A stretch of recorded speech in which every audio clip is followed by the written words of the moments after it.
আমরা হাজতে থাকাকালীন আমাদের তো কোনো সংবাদ পৌঁছায়নি, কিন্তু তখন আমরা শুনতে পাই যে সিজ ফায়ারটা ঘোষণা করা হয়েছে এবং হতে যাচ্ছে। এটা আমাদের কাছে খুব পরিষ্কার ছিল যে এতজন এত কথা বলছে, তাতে কিচ্ছু হচ্ছে না। এটা অ্যাকশনের সময়, এটার কোনো বিকল্প নেই। আমরা আমাদের দেশে যেটা করেছি, জুলাই অভ্যুত্থানের সময় যেমন রাস্তায় নেমেছি, আন্দোলন করেছি, এরকম একজন স্বৈরাচারকে আমরা হটাতে পেরেছি।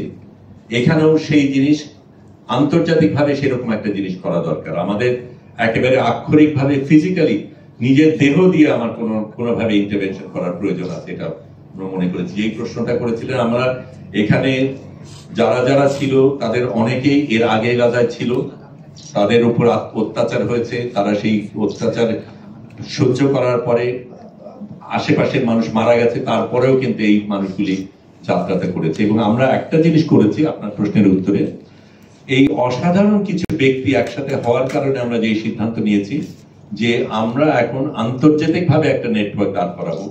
যেহেতু গ্লোবাল লিডাররা করবে না, আমরা অ্যাক্টিভিস্টরা কিভাবে করতে পারি সেই লড়াইয়ের প্রস্তুতি আমরা নিয়েছি। একটা সেটার বিস্তারিত আলাপ আপনার সাথে করবো না, কিন্তু একটা ব্লুপ্রিন্ট আমরা করে রেখেছি।